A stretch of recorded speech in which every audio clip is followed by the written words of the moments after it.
So now we're going to talk about warm-up with flashcards. The warm-up with flashcards is a really important part of the lesson plan. However, it's really short. It doesn't last very long, and everything that happens in it is super intentional.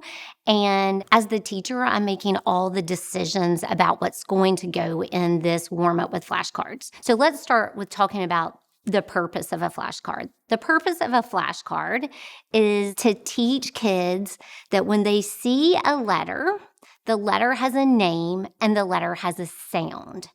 And in order to get to spelling and reading, kids need to be able to have this sound letter correspondence is what we call it. And it needs to be accurate and it needs to be quick. And this accuracy and this quickness, we pull it together and we call it automaticity. So the purpose of this work is to develop this ability when kids see this letter, they can automatically, with automaticity, recall the sound. Now, in order to get from seeing the letter and automatically given the sound, there has to be teaching involved. And there is direct, explicit instruction that happens with that. But the deck is a place to practice that. It's all about practice. So when I'm planning my deck, I have two decisions to make. I need to decide what I'm going to put in my deck, and then I need to decide how the card is going to be read with the kids. And that sounds like a lot, but eventually it becomes like this automatic thing that happens. You flip through your cards, you make your decisions, and then you know exactly how you're going to have your kids read the cards. So remember, the deck is short. It's very intentional. You're driving the bus. Everything that goes in your deck is chosen based on what kids need because you have assessed them formatively. You know what they need, and based on what they need to do the job at hand in the lesson today. Now I'm going to talk you through the choices that I made to teach the CK spelling rule. So I would have my short vowels because kids have to have a really great grasp of short vowel sounds. I would also put C and K because those are two ways that they know how to spell the K sound already. And today we're going to add a third with the CK rule. And I would also have my digraphs in there as a review because that is what has just been covered. So it's nice practice to ensure that they're holding on to that new concept. So let's talk about how you move through a deck.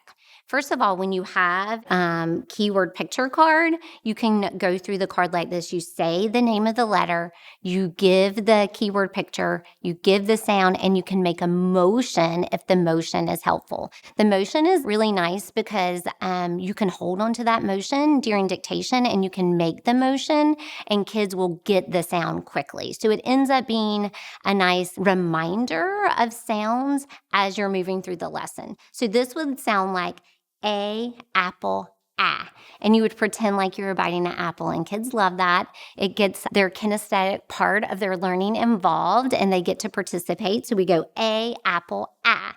And what happens is once kids know this, you can have them just say A, ah, and then eventually you can just have them say the sound ah. If I were going to do this deck, I would go through it like this. A, apple, ah. O, octopus, ah. E, edge, eh. And I would be listening to my kids and making sure that they were articulating the sound correctly. And if I hear anything that feels like maybe it's a little off, I would say, wait a minute, listen to me. I'm going to model. And I would say E, edge, your turn. And they would echo me.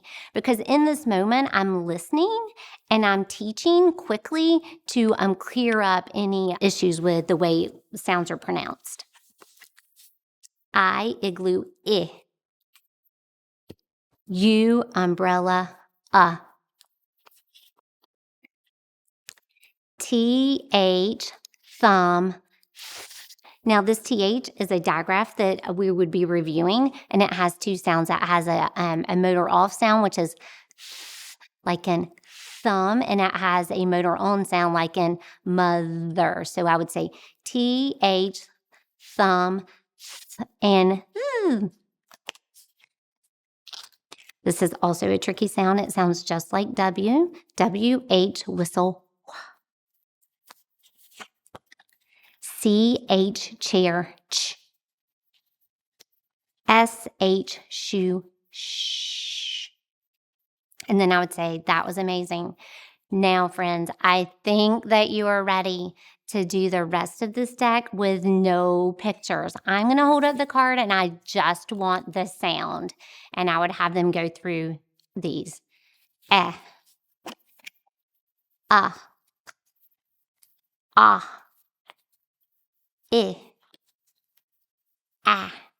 And then I would probably say, because I can't let this moment go, hey, friends, look at these. And I would spread these guys apart and I would say, tell me what kinds of letters are these? And they would say vowels. And I'd say, you're so amazing. And we just did the short vowel sounds. Last part of our deck, sound, k, sound, k. Oh my goodness, you guys are so brilliant. You know 2 ways to spell the k sound. Guess what? Today, you might learn another way. And I would give them a little hint into what was to come. And so the deck just serves as a nice way to practice, to listen, and set the stage for what is coming next, building automaticity with sound letter correspondence. Reading Universe is made possible by generous support from Jim and Donna Barksdale, the Hastings Quillen Fund, an advised fund of the Silicon Valley Community Foundation, the AFT, the Emily Hall Tremaine Foundation, and anonymous donors.